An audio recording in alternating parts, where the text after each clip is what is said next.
Muy buenas tardes, señores, o buenas noches.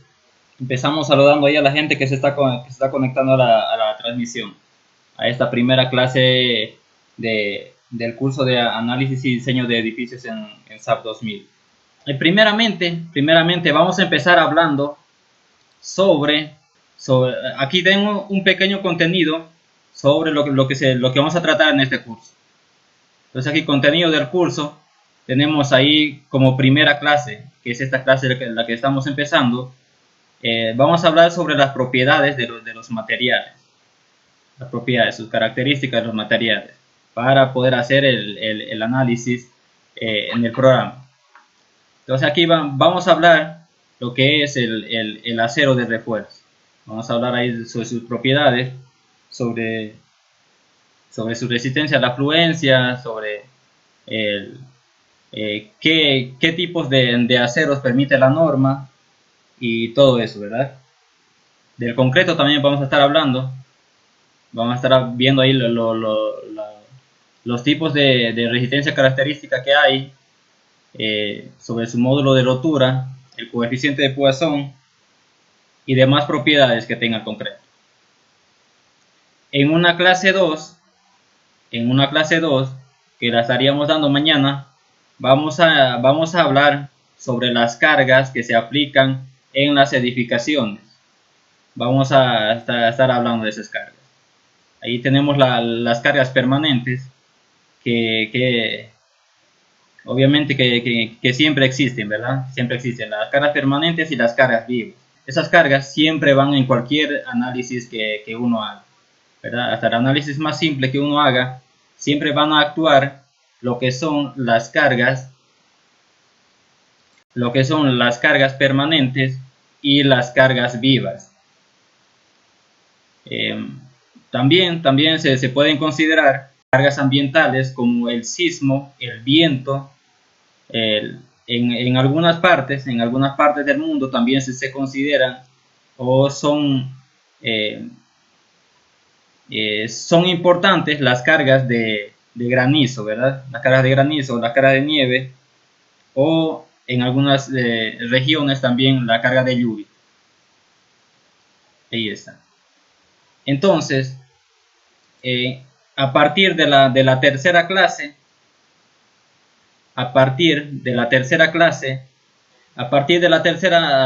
estaríamos realizando la modelación en el programa SAP. Pueden utilizar con cualquier versión, creo que no hay ningún problema, ninguna restricción para su uso de los programas, siempre y cuando esté activado. Entonces ahí había gente que nos preguntaba si podían utilizar la versión 21 o la versión 20. Entonces, una vez hecha la modelación y el correspondiente análisis, vamos a proceder a diseñar lo que son los elementos estructurales.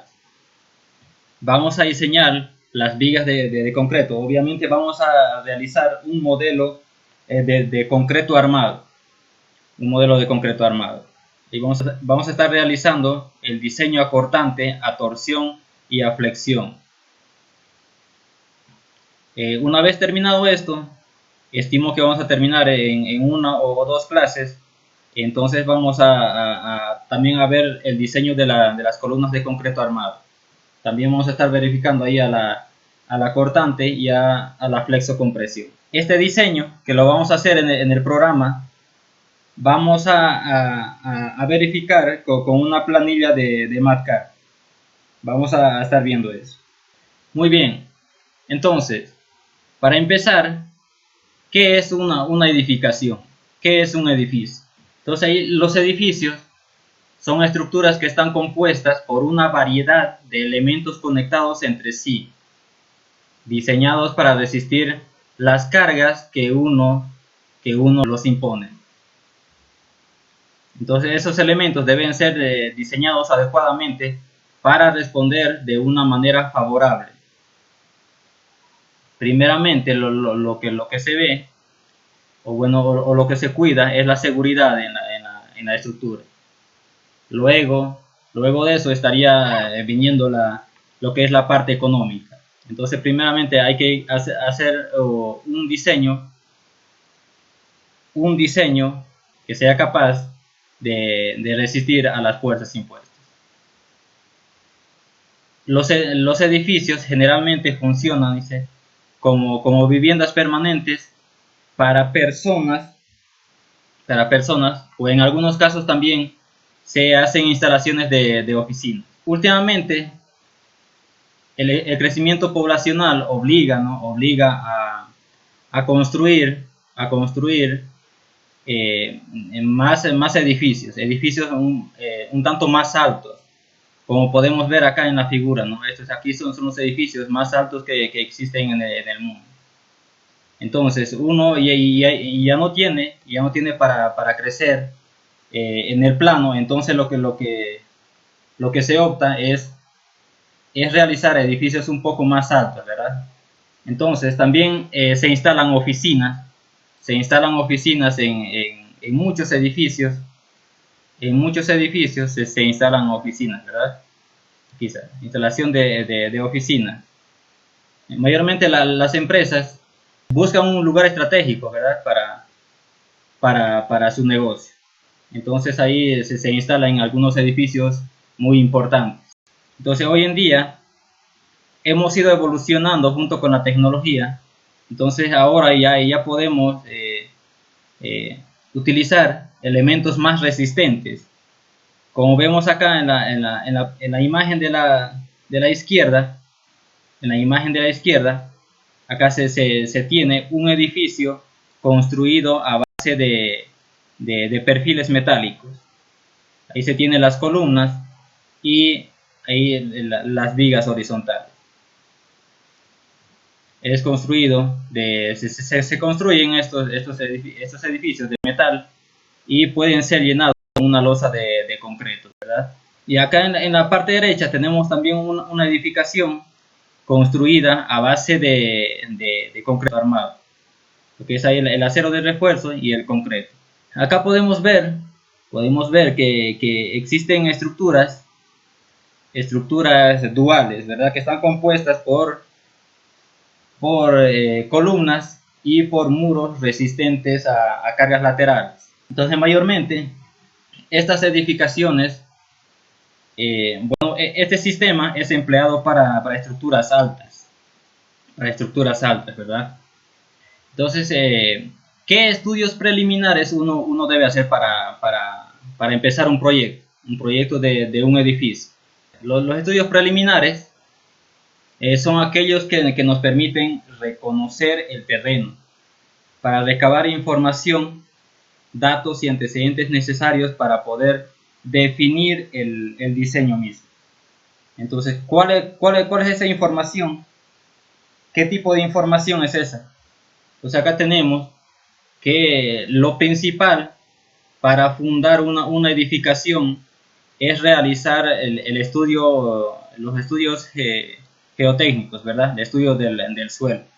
Hay que conocer en primera instancia cuáles son las propiedades del suelo que va a soportar la estructura. Hay que conocer lo que es la capacidad admisible, del suelo. Podemos poner ahí la capacidad admisible del suelo. Es muy importante eso para el diseño, ¿verdad? Entonces hay que conocer también el peso específico del suelo. El peso específico, también podemos conocer lo que es el ángulo de corte del suelo, ¿verdad? Esto mayormente nos sirve para diseñar lo que es el muro de retención, de los muros de sótano, ¿verdad? Hay que conocer el peso específico para saber la magnitud del empuje del terreno.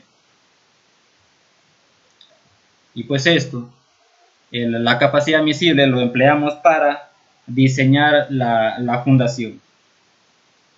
Es muy importante conocer las características del suelo, ya que de ello va a depender el tipo de fundación. Entonces hay que conocer ahí la estratigrafía del suelo. Hay que saber si existen ahí suelos especiales, suelos que puedan expandirse o que puedan contraerse, o otro tipo de suelos especiales, ¿verdad?, que existen. Entonces debemos tener un estudio, debemos hacer un estudio riguroso de esto. Debemos hacer muchos sondeos ahí en la, en la superficie donde se va a emplazar la edificación. Esos estudios son muy importantes, ¿verdad? Son muy importantes. Si algún estudio sale mal, pues la estructura corre riesgo de venirse abajo. Los estudios geotécnicos se encargan de determinar las propiedades de las deformaciones, la resistencia de los suelos y o rocas del terreno donde se emplazará el proyecto. Eso es lo que se explicó. Entonces, ¿qué más podemos saber? ¿Qué más podemos, qué datos más necesitamos para empezar un proyecto? Entonces ahí la topografía es muy importante, ¿verdad? Hay que saber, hay que recabar.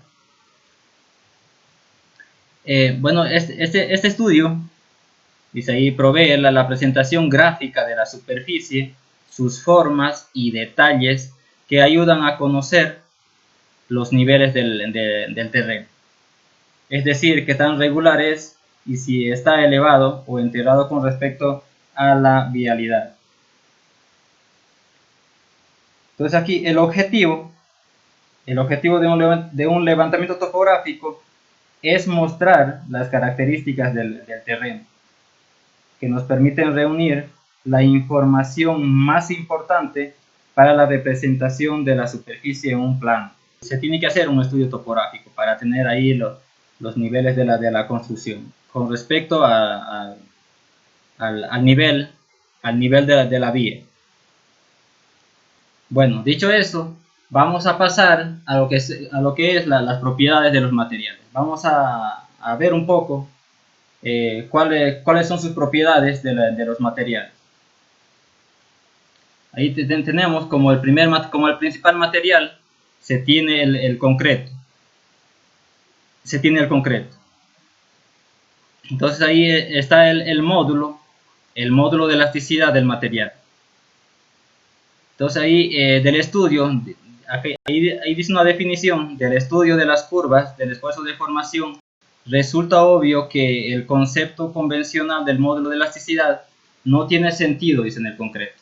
Por lo tanto, se recurre a definiciones, a ecuaciones empíricas.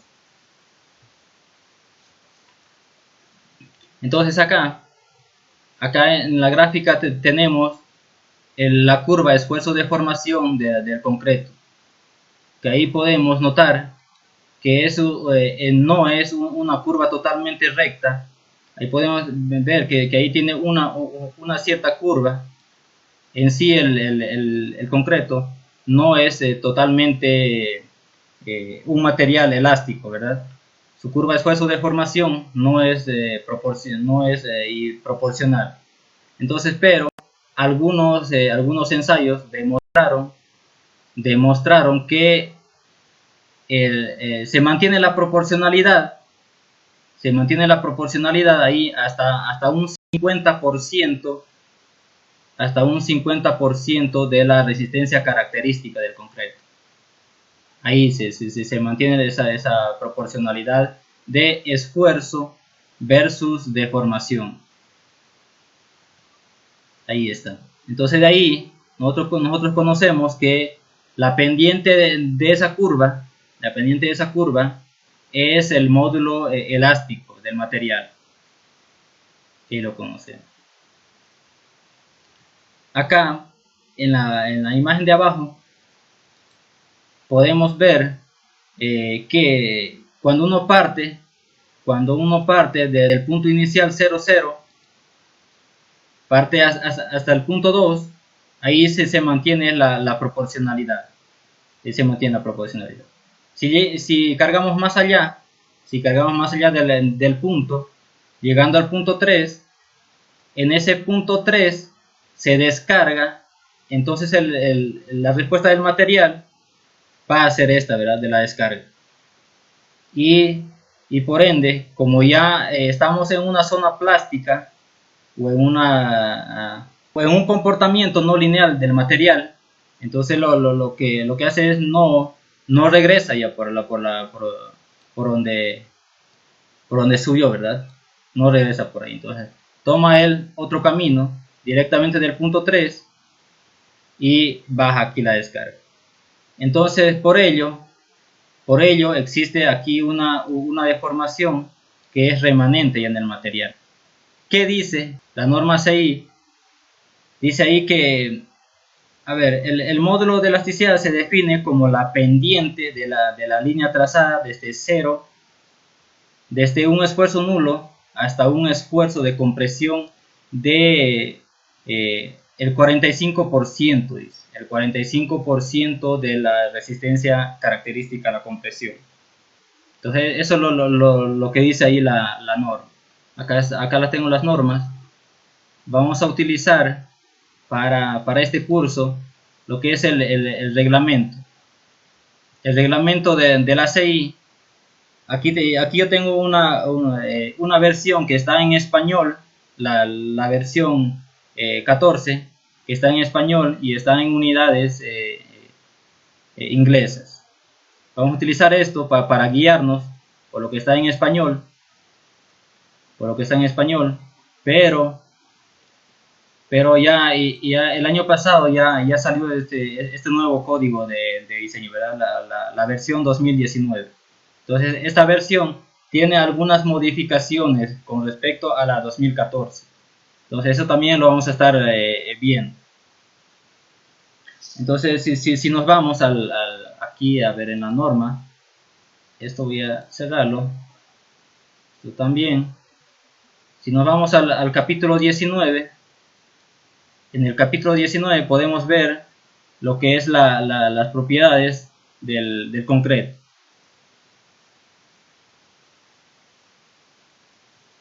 Si estamos acá, ya estamos en el 20, aquí es la propiedad del acero.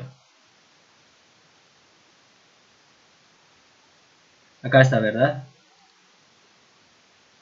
A ver, vamos a cerrar esto. Y aquí tenemos. Entonces aquí nos dice en el comentario 19.2221, ahí nos hace la mención del módulo de elasticidad, que es hasta un 45% de la resistencia a compresión. Aquí podemos ver las propiedades del material. Está en el capítulo 19 de la norma 6. Ahí. Entonces la norma aquí nos da propone unas ecuaciones empíricas, ahí dice para valores de peso específico entre 90 y 160 libras pie cúbico. La ecuación entonces se mantiene para eso. Entonces para un concreto de peso normal da esta otra ecuación de aquí, que es 57.000 por la raíz del FC'. Si vamos acá, teníamos aquí están estas ecuaciones, ahí están las ecuaciones. Entonces aquí para un concreto de peso normal,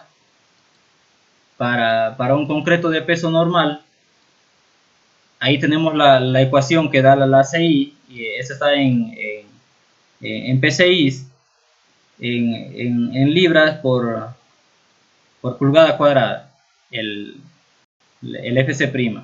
Y aquí tenemos su equivalencia para el sistema MKS, que utilizamos 15.100 por la raíz del FC'. Esto está en kilogramos sobre centímetro cuadrado, ¿verdad? Normalmente nosotros aquí en Sudamérica utilizamos lo que es el sistema MKS, y pues ahí tenemos su equivalencia de esta forma. Entonces, dicho esto, vamos a pasar acá. Bueno, acá también está hablando de la resistencia de compresión. La resistencia a compresión del material. Esta es la resistencia a la compresión simple, dice. Es la característica mecánica principal del concreto. Se define como la capacidad para soportar una carga por unidad de área. y se expresa en términos de esfuerzo generalmente en kilogramos sobre centímetro cuadrado, megapascales o PSI. Aquí podemos ver algunos límites que hace mención la norma CI, que hace mención. Entonces ahí dice, según la aplicación,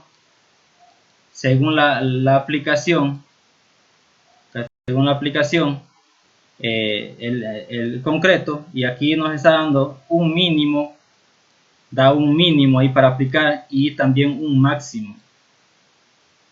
Ahí debemos ver, eso de acá está en libras sobre pulgada cuadrada ese concreto acá.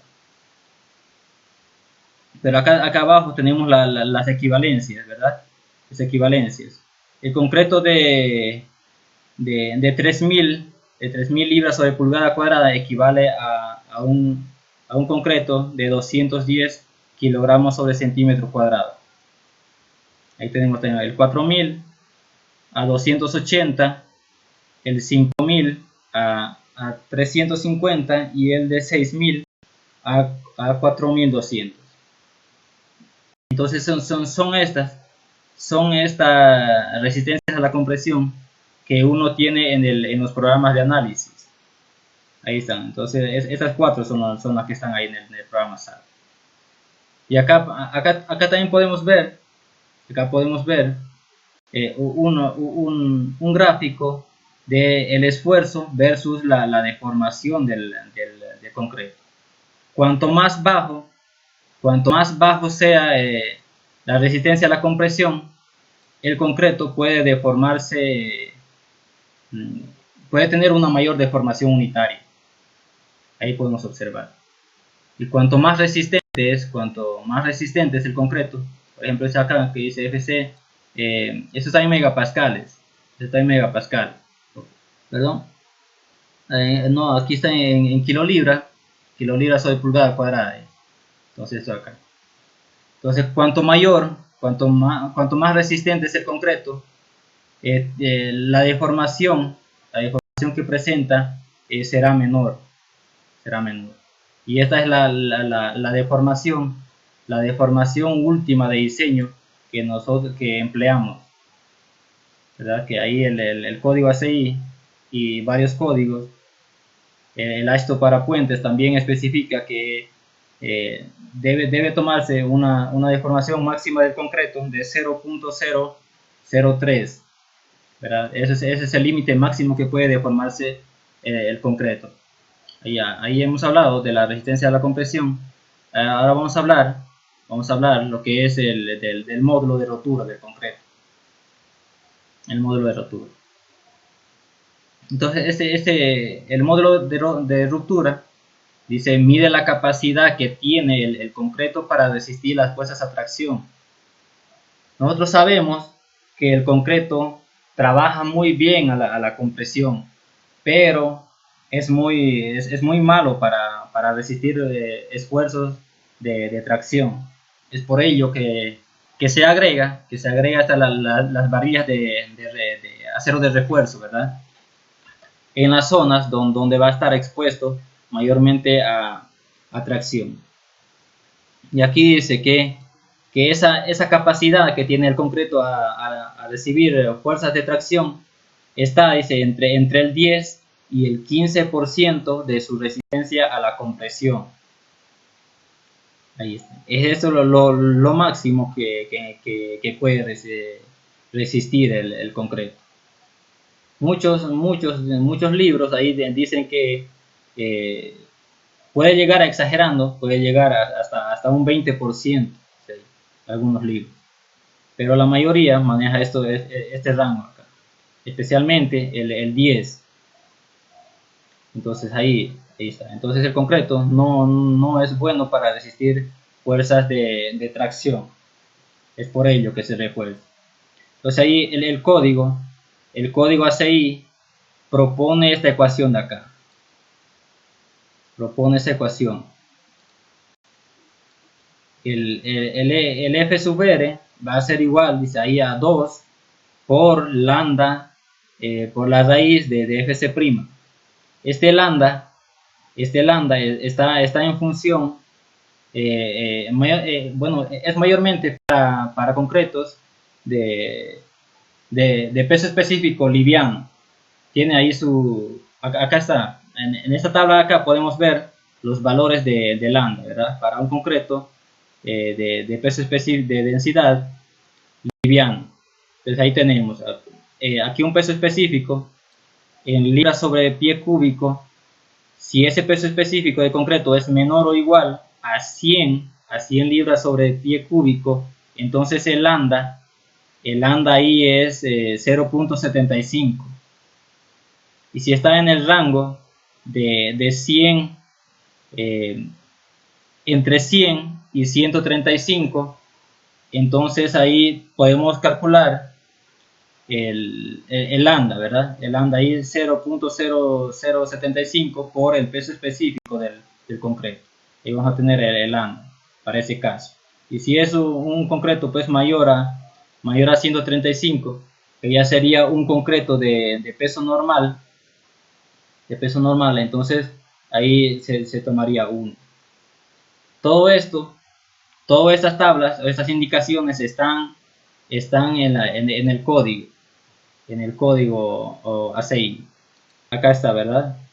Entonces este aquí, el que yo les mostraba, el que se mostraba en la diapositiva, este de aquí, de 2, es para el sistema MKS, esto acá. El 2 ya es para el sistema MKS, kilogramos fuerza sobre centímetro cuadrado. Pero para el sistema inglés, aquí se tiene la fórmula, que es 7.5 por lambda y por la raíz cuadrada del FC'. Y es esto lo que nos está presentando, es esto lo que presenta el código, ¿verdad? Acá está el 7.5 por lambda por FC', el módulo de rotura del concreto. Ahí está. Si ustedes lo revisan, este código, aquí está todo lo que se refiere a los requisitos del material del concreto. Esto es en el capítulo 19, que está para el concreto. El siguiente capítulo es para las propiedades del acero. Ahí está. Entonces vamos a seguir acá. ¿Qué más tenemos? Y aquí, ay, perdón, estábamos acá dice, ¿no? Aquí está en inglés está, pero dice, es permitido tomar lambda como 0.75 para concretos de peso liviano. Aquí el valor de lambda debe ser tomado como 1 para concretos de peso normal,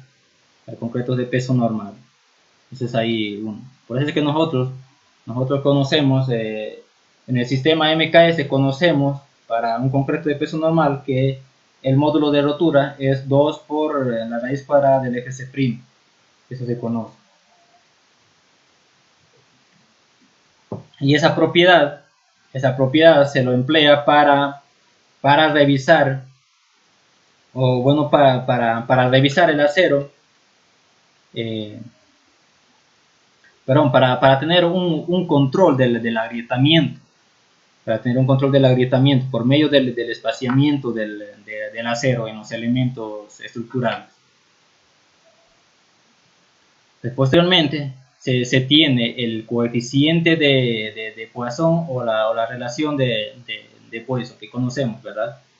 Entonces ahí dice el coeficiente de Poisson es un parámetro característico de cada material que indica la relación entre las deformaciones transversales que sufre el material en sentido perpendicular a la fuerza aplicada y las deformaciones longitudinales en dicha dirección.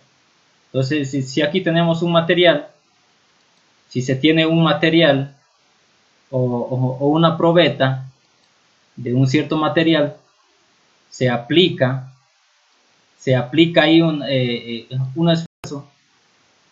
Acá también podemos, obviamente, esto es axial, debe aplicarse en ambos lados. Entonces lo que hace el material es alargarse se alarga, eh, tiene ahí una cierta deformación que es longitudinal, pero en la otra dirección, en las otras direcciones, que este es un modelo tridimensional, entonces esto es en la dirección X, se alarga en la dirección X, se aumenta ahí su longitud, pero disminuye en otra dirección. En la dirección Y y en la dirección Z, ese elemento va a disminuir sus dimensiones. Y entonces eso ahí es la relación del módulo de Poisson. Como podemos observar aquí en la fórmula, dice ahí la deformación en Y va a ser sobre la deformación en X.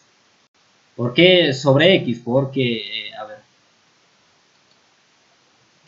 es respecto a ese eje que se está aplicando la fuerza acá.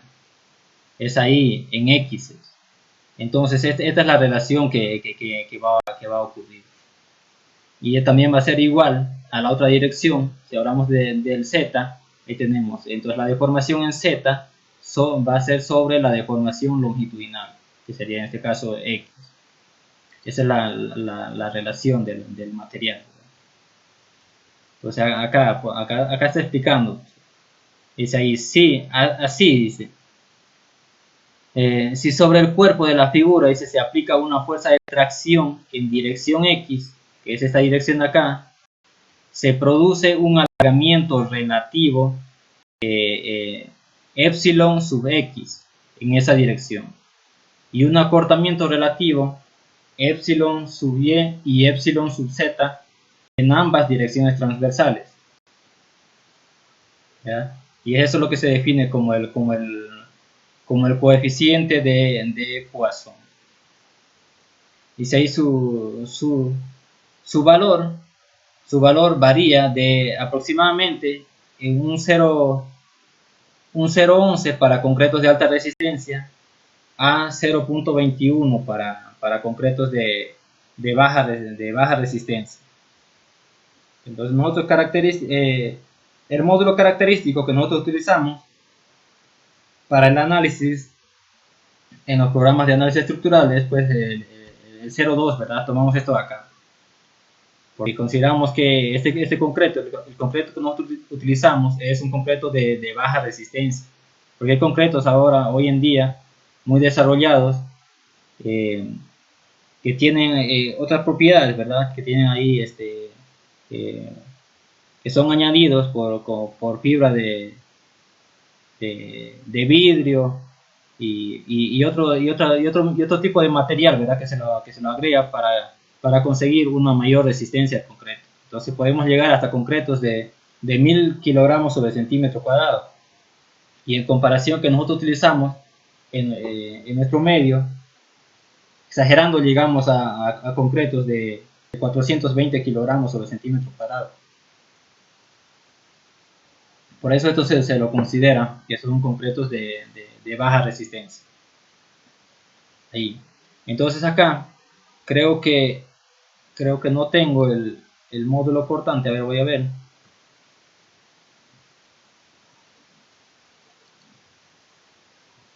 Acá está hablando de la C.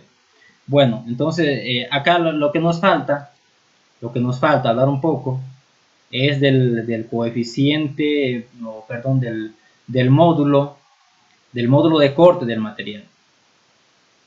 El módulo de corte. Entonces acá ese G, bueno, mejor lo voy a escribir. El coeficiente G, que llamamos nosotros módulo de cortante del material, ese tiene una relación, ¿verdad? Tiene una relación ahí, que es el módulo elástico del material sobre 2 veces por 1 más este coeficiente de Poisson que estábamos hablando. O sea, acá. Entonces, si ya tenemos esto y tenemos esto, pues lo podemos obtener fácilmente este módulo de corte de concreto. Eso es para considerar, ¿verdad? Para considerar el cortante en los elementos estructurales. Aquí habremos terminado con las propiedades del concreto. Aquí estamos hablando sobre lo que es el concreto, lo que nos dice el código ACI sobre las propiedades del concreto. Posteriormente tenemos también el acero de refuerzo, ¿verdad? El acero de refuerzo. Dice, el acero de refuerzo en el concreto armado son varillas de sección redonda. Como podemos ver acá abajo, son varillas de sección redonda que tienen ciertas corrugaciones, esto para la adherencia física entre la varilla de acero y el concreto, ¿verdad? Estas corrugaciones se los hace con la finalidad de evitar deslizamiento relativo entre la varilla de acero y el concreto. Esta es una adherencia física, ¿no? del concreto. Y aquí está. Las corrugaciones cuyo fin es restringir el movimiento longitudinal relativo al concreto, dice, que lo rodea. Y ahí está. Aquí se presentan los tipos de varillas que utilizamos. Aquí tenemos una tabla de diámetros comerciales aquí en nuestro medio. Aquí en Bolivia al menos se maneja estos diámetros comerciales, ¿verdad? Aquí está el número de varilla y aquí está su diámetro en pulgada y su diámetro en milímetro. Y ahí además tenemos el área, tenemos el peso por metro lineal y demás, ¿verdad? Estos son los pesos, los diámetros comerciales que se maneja acá en Bolivia. ¿Y qué normativas tenemos ahí? ¿Qué normativas debemos cumplir? Dice, las varillas corrugadas deben cumplir con las siguientes normativas. Pues ahí tenemos la ACTM A615, que dice que es un acero al carbón, y su denominación ahí es esa. Bueno, su denominación es esa.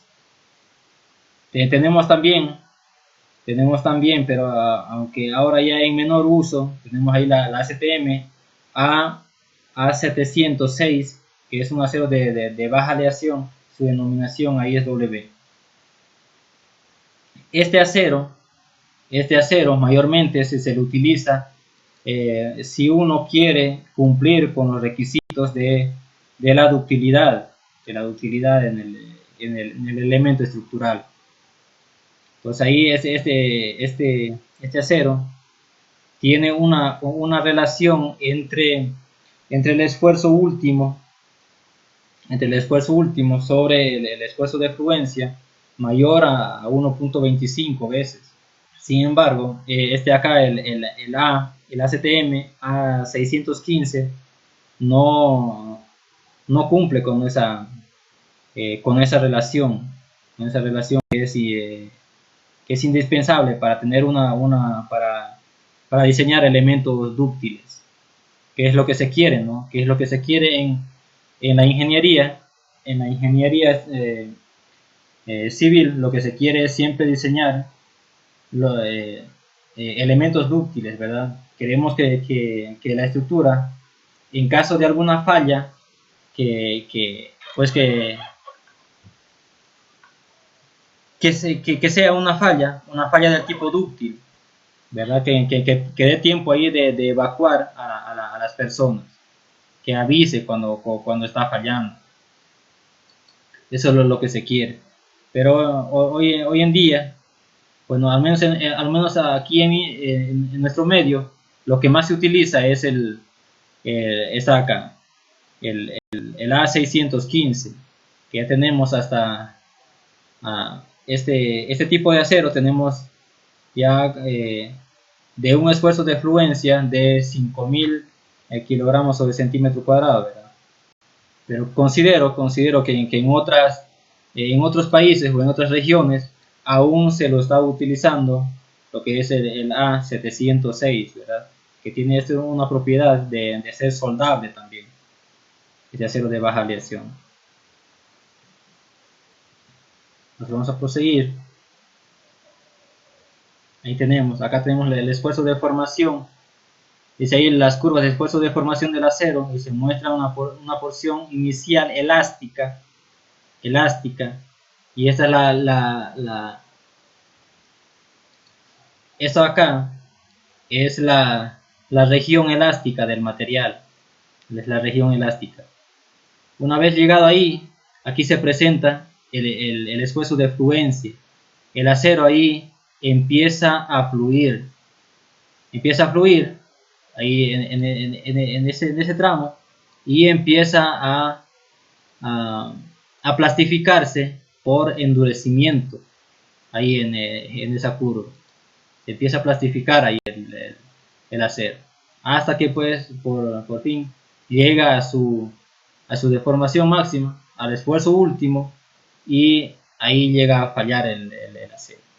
Entonces esto acá, la primera parte, tenemos ahí una relación totalmente lineal, que es una relación proporcional de esfuerzo a deformación. Y ahí tenemos, entonces si nosotros queremos averiguar la deformación, ahí cuando llega a su límite de fluencia, bueno, a su esfuerzo de fluencia, ahí podemos bajar y aquí obtenemos lo que es la deformación por fluencia. Ahí está. Entonces la deformación por fluencia va a ser igual al esfuerzo de fluencia sobre el esfuerzo, el módulo elástico del material. Esto es una curva de esfuerzo de formación que tiene un modelo trilineal, ¿verdad? Acá tenemos uno. Acá se tiene ahí una curva. Acá tenemos otra curva.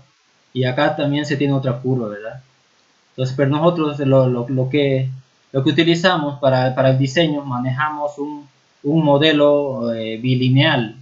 Bilineal es esto de acá que nosotros utilizamos. Entonces ahí nosotros decimos que el acero, una vez que ya llega,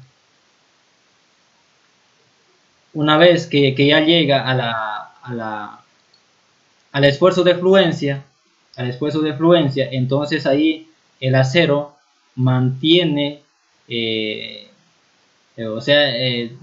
consideramos que el acero ahí mantiene ese esfuerzo de fluencia. O sea, diseñamos con esto, con el esfuerzo de fluencia. Ese es el máximo para nosotros, el esfuerzo de fluencia del acero. No podemos ir más allá, eso no lo permite, los códigos no lo permiten ir más allá del esfuerzo de fluencia, ¿verdad? Entonces acá tenemos la ACTM A615 y versus la ACTM A706, y ahí tenemos los grados. Tenemos grado 40, grado 50, 60, 75 y 80. Pues ahí tenemos el esfuerzo de fluencia en el sistema MKS para los dos. Son estos grados los que están disponibles en los programas de análisis estructural. Hay que considerarlo. Por eso se hizo esta pequeña tabla para ilustrar ello. Ahí tenemos entonces. Tenemos ahí un esfuerzo de 5000 hasta un esfuerzo de 5600. Para la CTM A615. Para la CTM A706 solamente se tiene este grado de acero en el programa SAP o en el ETAP. Ahí está. Entonces se maneja esto, el de 4200. Acá tenemos su equivalencia, porque el código ACI maneja en el sistema inglés, ¿verdad? El libras sobre pulgadas. Entonces ahí dice 40.000 y 60.000. Entonces estas subequivalencias están acá, que sería para 40.000 sería 2.800 kilogramos sobre centímetro cuadrado, y el de 60.000 serían los 4.200 kilogramos sobre centímetro cuadrado. Acá tenemos también la resistencia a la fluencia. Ahí dice, el acero de refuerzo se considera de un solo módulo de elasticidades. No importa la magnitud del esfuerzo de fluencia que tenga el acero. Entonces el módulo elástico lo manejamos como un solo, sin importar cuál sea el esfuerzo de fluencia del material. Eso es lo que dice acá. Así también, cuanto mayor la resistencia a la fluencia, menor será la ductilidad del mismo. Eso es lo que les decía, ¿verdad? Si tenemos ahí el acero, el FY, el F sub Y igual a 5.000, a 5.000 kilogramos sobre centímetro cuadrado,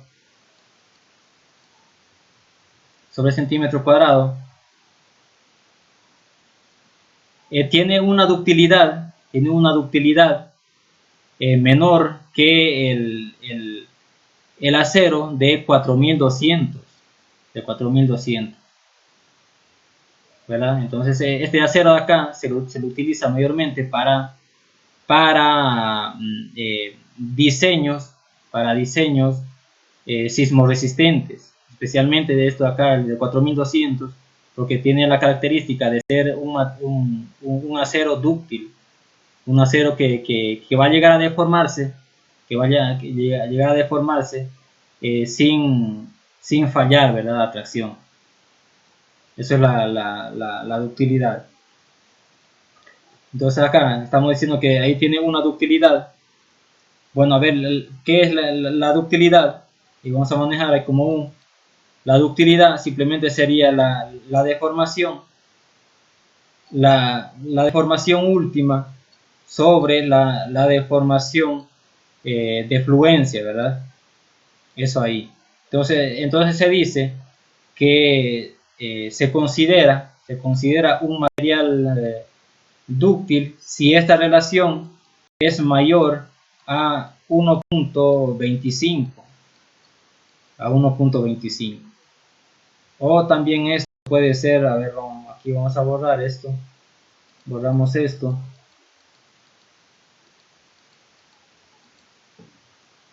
ya, o también eso también puede ser igual a decir el esfuerzo último sobre el esfuerzo de fluencia. Eso de ahí, para un material dúctil, debe dar mayor o igual a 1.25. Eso es lo que se requiere para diseñar elementos dúctiles. Y acá tenemos una gráfica donde nos muestra el esfuerzo de fluencia del acero versus una deformación unitaria, ¿verdad? Entonces acá podemos ver para un esfuerzo de fluencia menor tenemos ahí un rango de fluencia mayor que para un acero de esfuerzo de fluencia mayor, ¿verdad? Acá ya no lo podemos percibir el rango de deformación por fluencia. Entonces aquí cuanto mayor sea esta meseta, cuanto mayor sea esto, entonces se dice que el material es dúctil. Entonces ahí podemos ver, ¿no? Que para esfuerzo de fluencia